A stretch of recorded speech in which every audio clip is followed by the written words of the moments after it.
उत्तराखंड विद्युत अधिकारी कर्मचारी संयुक्त संघर्ष मोर्चा के आगमन पर ऊर्जा निगम, पिटकुल और जल विद्युत निगम ने सोमवार मध्य रात्रि से घोषित हड़ताल को खत्म कराने के लिए शासन ने दिन भर मोर्चा प्रतिनिधियों के साथ वार्ता की गई, लेकिन वार्ता का समाधान नहीं निकलने पर सभी ऊर्जा निगम के कर्मचारी मध्य रात्रि से हड़ताल पर चले गए। ऊर्जा निगम के कार्मिकों का कहना है कि पिछले 4 साल से एसीपी की पुरानी व्यवस्था लागू करने, उपनल के माध्यम से तैनात कार्मिकों के नियमितीकरण और समान कार्य हेतु समान वेतन समेत ऊर्जा निगमों में इंसेंटिव का रिवीजन हो, अन्य मांगों को लेकर वे संघर्षरत हैं। सालों बाद भी मांगों की पूरी न होने से हम सभी ने अनिश्चितकालीन हड़ताल पर जाने का ऐलान किया है। ऊर्जा कार्मिकों के हड़ताल का असर विकासनगर क्षेत्र के डाक पत्थर की 5 जल विद्युत परियोजनाओं के उत्पादन पर भी पड़ा। आज डाक पत्थर जल विद्युत परियोजनाओं का पानी हड़ताली कर्मचारियों द्वारा यमुना नदी पर छोड़ा गया, जिससे विद्युत उत्पादन भी ठप पड़ा हुआ है और सरकार को लगभग करोड़ों रुपए का नुकसान झेलना पड़ रहा है।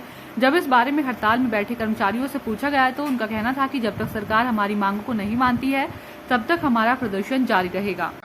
जी, मैं मोहम्मद रियाज, ऊर्जा कामगार से। रियाज जी, ये बताएं कि आप हड़ताल पे हैं, क्यों नहीं जो है सरकार आपकी सुन रही है? सरकार की एक हठधर्मिता है, वो सुनना नहीं चाहती है।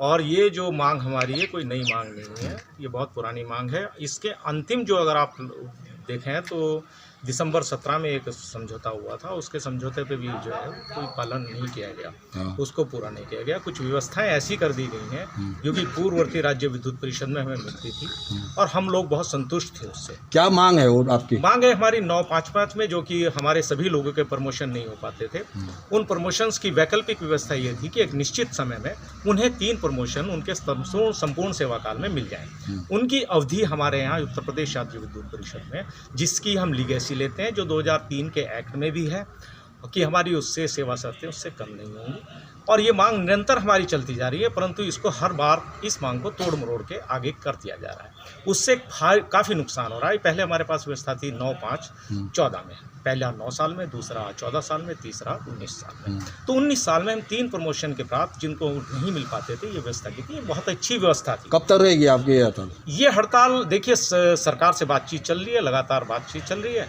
और जो कल 1 मिनट से एक आई थी, उस मिनट्स में कुछ ऐसा लगा कि जैसे कि उसमें कोई प्रबंधन की तरफ से कोई बहुत ठोस कार्रवाई नहीं की गई। जैसा कि उसके कॉलम्स में उन्होंने लिखा, इस पर विचार किया जाएगा, ऐसी कोई व्यवस्था नहीं, कुछ इस तरह से उन्होंने 14 मांगों में लिखा, जिससे श्रमिक संगठन बिल्कुल संतुष्ट नहीं है, हमारा मोर्चा बिल्कुल संतुष्ट नहीं है।